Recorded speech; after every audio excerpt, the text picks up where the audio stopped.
Thing I come back to here, though, is they get a long rest before this one. You played earlier. You get a little bit of time to get ready for this. It's home. Kansas has lost 2 straight. They're kind of reeling, coming back down to earth.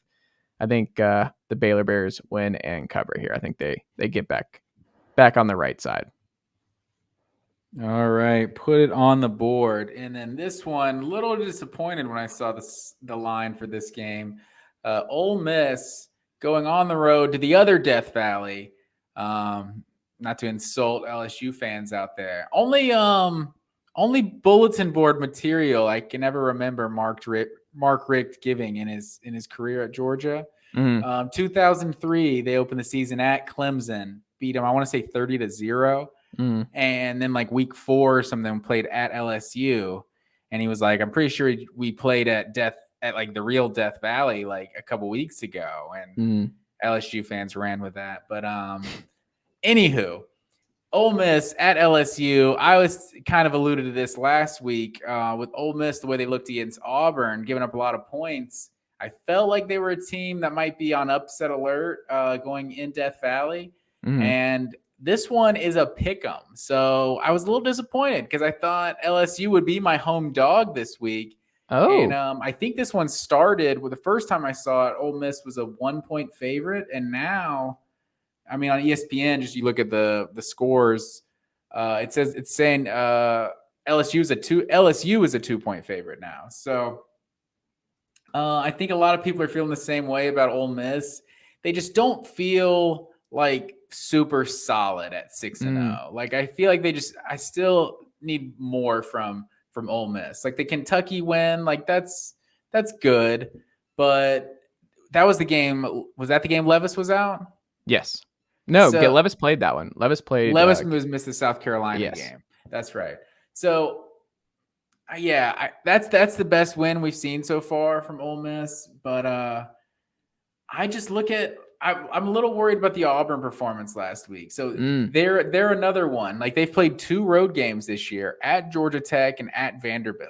I mean, if you want to talk about like the 2 worst home field advantages in all of Power 5, Georgia Tech and Vanderbilt have to be up there, top 5. And then you're talking the best home field advantage in all of college football. It might be LSU. So I think this game, this is the 3:30 CBS slot.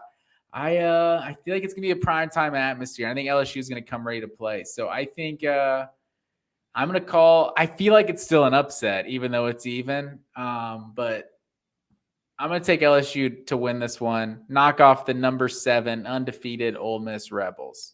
Wow, I didn't think you were going to do this. So Ole Miss won this game a year ago when they won 10 games. The home team has won 8 of the last 10 in this series. So that's something that's nice for the good folks in Death Valley. Ole Miss, though, number 1 in first downs from running plays. They've been able to do it with their 2-headed monster in the backfield, and that's going to be interesting here because the way Tennessee blew up LSU a few weeks ago was through the air, and LSU had no answers.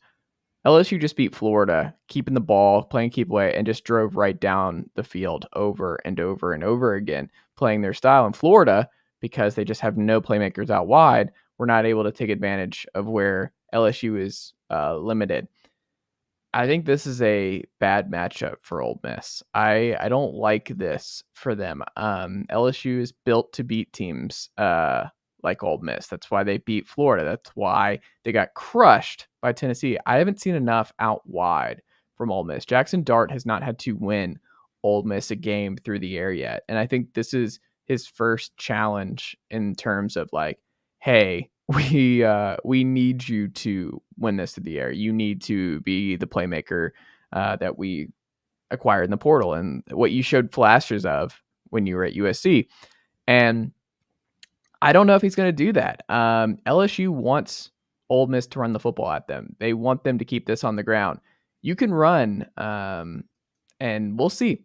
We'll see if they're able to play that game. It's toss-up. I don't feel great about it, Matt Green, but I don't think this is where Ole Miss goes down. I think Ole Miss is still going to keep this thing going. I think LSU is going to go back and forth this year in a rebuilding effort, but I think Ole Miss gets it done. But I think this is going to be this to me, I think will be the most memorable game on Saturday in the SEC. I think this will be the big one that folks are glued to. All right, put it on the board. The next one, we go to the Big 12, Texas at Oklahoma State, and Oklahoma State is a 4.5-point home dog in this one. And I look at Oklahoma State, and this offense has been really good this year. I know Spencer Sanders, I think, is questionable in this one. I think he'll play, but I also know nothing, so take that for what it's worth. Jon Snow over here. in their 3 Big 12 games this year, they're allowing 33 points a game. They're also 126th in the country in pass defense. So they're scoring a lot, but they're also giving up a lot. And I just don't think that they're going to be able to stop this Texas offense, really. So I wasn't really impressed with Texas last week at Iowa State, but I think they're going to get their act together, and Oklahoma State's not stopping anybody. And I think this offense is gonna have a good day. This Texas offense is going to have a good day. So give me the Longhorns to win and cover on the road. So that's interesting. Oklahoma State, they started off great. Spencer Sanders has been fun. The last time that the Horns were in Stillwater, they won in 2020. Obviously, a lot's changed on both sides since then. But Spencer Sanders, I got something for you. Against the Power 5, 6 TDs, 4 picks, 6 yards per attempt. He has not been at his best against big-time competition this year. So I think with a healthy Quinn Ewers and with the way Texas is playing right now, I think Texas should win this one on the road. So give me the Horns to win and cover. A lot of agreeing so far. It's not intentional, Matt Green. It's not intentional. We'll see. You already declared your strategy a few weeks back. We'll see. Don't besmirch. The listeners are on to you. Mm-hmm. Keeping it moving into the Big Ten, we got Purdue Boilermakers.